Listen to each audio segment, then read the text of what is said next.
안녕하세요. 헬레네입니다. 요즘 뉴스를 보면 경제가 얼마나 더 안 좋아질지 걱정하게 됩니다.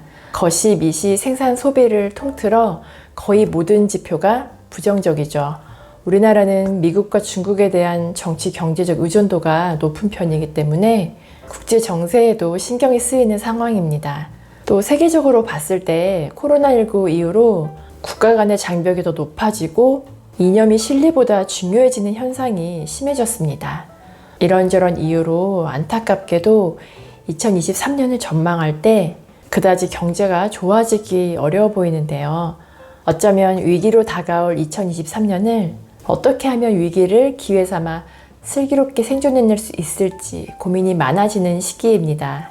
2023년은 개묘년 검은 토끼의 해입니다.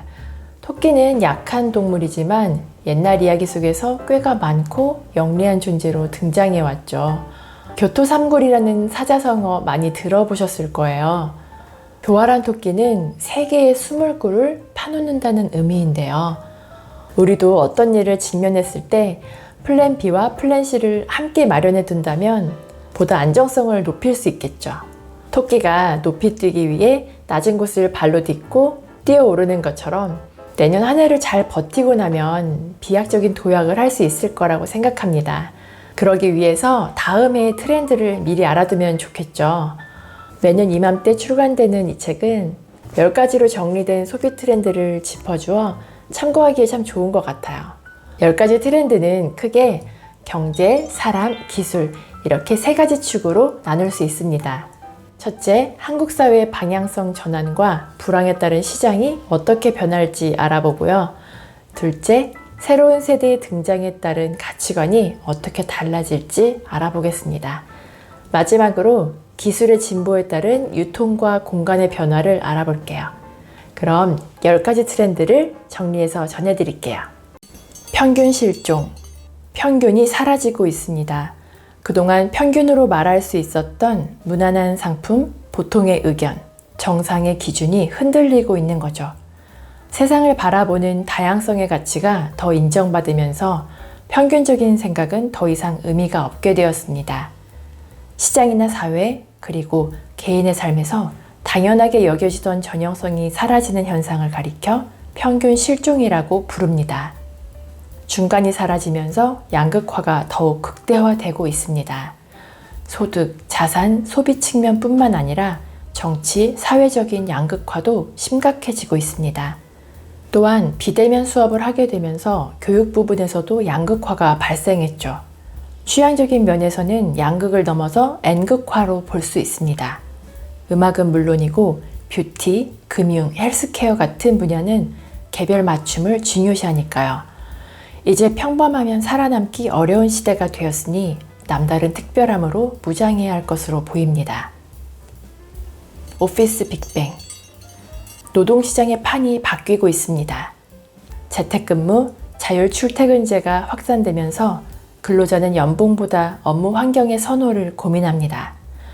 원하는 근로조건을 찾아 이직하는 사람들이 늘어나고 조직을 벗어나 자유롭게 일하기 위해 퇴사하는 사람들도 증가하고 있습니다. 일에 대한 개인, 조직, 시스템 차원의 변화가 폭발적이라는 뜻에서 우주 대폭발을 일컫는 빅뱅이라는 단어를 차용해 오피스 빅뱅이라고 부릅니다. 이제 이직과 사직에 대해 부정적으로 보는 시선이 줄어들고 오히려 한 직장에 오래 머무는 사람을 능력 없다고 평가하는 시대가 되었습니다.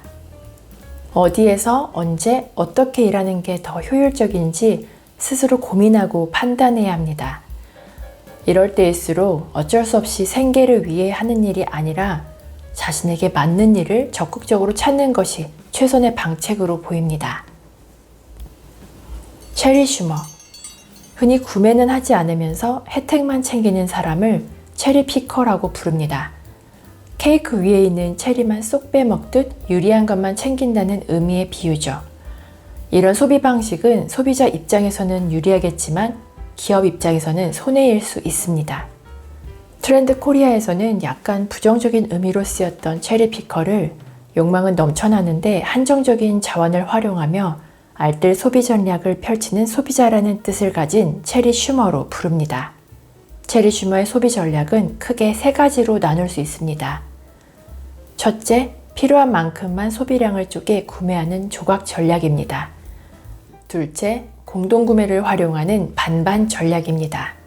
셋째, 장기 계약을 탈피하고 유연한 소비를 추구하는 말랑 전략입니다. 현대판 보릿고개를 넘고 있는 요즘, 실속은 챙기면서 소비자 윤리를 지키는 매너를 갖춰 소비자와 사업가가 공생하는 시장을 만들어야 할 시기로 보입니다. 인덱스 관계. 책이나 노트에 인덱스 많이 붙여보셨을 거예요. 색인 또는 목록이라는 뜻으로 데이터를 쉽게 찾을 수 있도록 표시하는 것을 말합니다. 복잡해진 인간관계에 색인을 붙여 전략적으로 관리하는 현대인의 관계 맺기 방식을 인덱스 관계라고 부릅니다. 인덱스 관계는 만들기, 분류하기, 관리하기에 세 단계가 있는데요. 관계 만들기는 목적을 가진 상태에서 인간관계를 형성한 경우와 우연한 만남을 의도적으로 만들어내는 랜덤 관계로 나눌 수 있습니다. 관계 분류하기는 중요도에 따라 인덱스를 붙이는 방식입니다. SNS 안에서도 친밀도에 따라 각기 다른 색인이 존재합니다. 관계 유지하기는 분류된 관계에 인덱스를 붙였다 뗐다 하면서 전략적으로 관리하는 것입니다. 예전과 달라진 인간관계 맺기 방식이 생겨난 이유는 기존 친구들과 서로 같은 생애 주기를 살지 않기 때문입니다.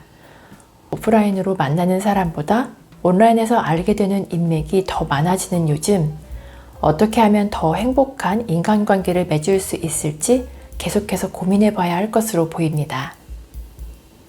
뉴 디맨드 전략. 비슷비슷한 제품이 쏟아져 나오는 시대에 특히 요즘 같은 불황기에는 고객이 지갑을 닫게 됩니다. 지속적으로 새로운 상품을 만들지 않으면 제자리를 지키기도 어렵죠.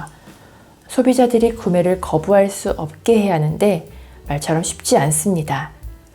하지만 이런 어려움 속에서도 참신함 앞에서 소비자들은 지갑을 엽니다. 제품과 서비스가 지속적으로 상향 표준화되는 시장 상황에서도 불가항력적인 수요를 만들어내는 수요 창출 전략을 뉴 디맨드 전략이라고 부릅니다. 간단히 말해서 사지 않으면 안 될 것 같은 대체 불가능한 상품을 개발해 새로운 수요를 만들어내는 거죠. 대체 불가능한 상품이 되려면 전에 없던 것이어야 합니다. 하지만 하늘 아래 둘도 없는 완전히 새로운 제품을 만들기는 어렵습니다. 소비자의 수고와 시간을 아껴주거나 재미있다고 느낄 만한 요소를 반영했을 때 새로운 히트 상품이 생겨납니다. 경영의 모든 질문은 소비자로부터 출발해야겠습니다. 디깅 모멘텀. 요즘 땡땡의 진심인 사람들이 늘어나고 있습니다. 진심은 쉽게 변하지 않을 참된 마음과 정성을 다해 깊이 빠져드는 마음이 모두 포함된 뜻입니다. 자신의 취향에 맞는 분야에 깊이 파고드는 행위를 하는 사람들이 늘어나는 트렌드를 디깅 모멘텀이라고 부릅니다.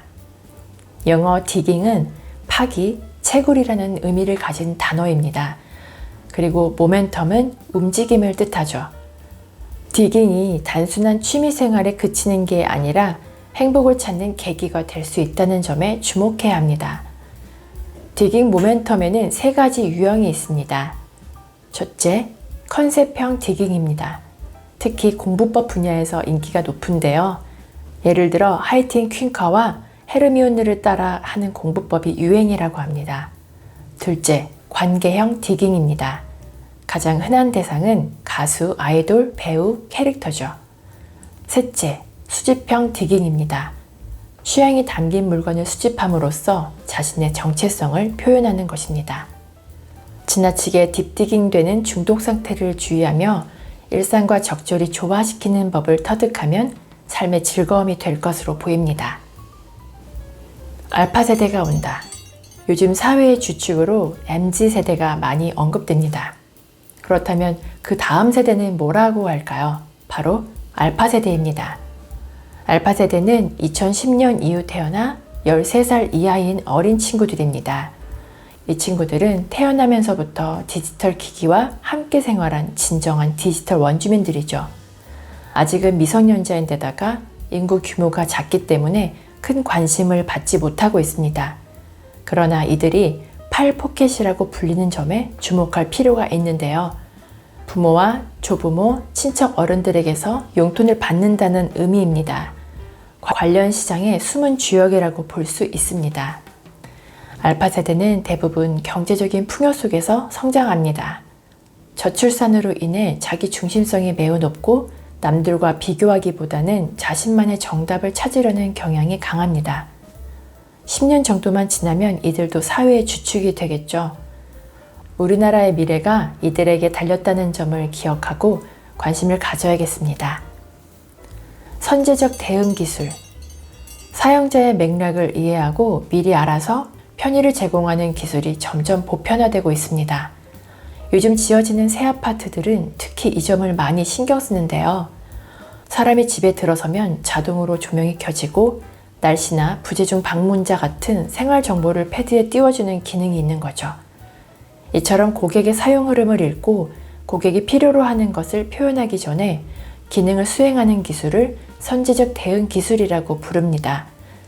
선제적 대응 기술은 총 3단계로 나눌 수 있습니다. 첫째, 정보 제공입니다. 배달앱에서 알려주는 예상 소요 시간 같은 거죠. 둘째, 맞춤 조정입니다. 최근 건물들에 설치된 자동 환기창이 그 예입니다. 셋째, 예측 수행입니다. 가장 활발히 적용되고 있는 영역은 자율주행 분야입니다. 이러한 기술은 소비자의 지갑을 여는 것에 그치는 게 아니라 인간적인 모습도 반영되어야 할 것으로 보입니다. 공간력.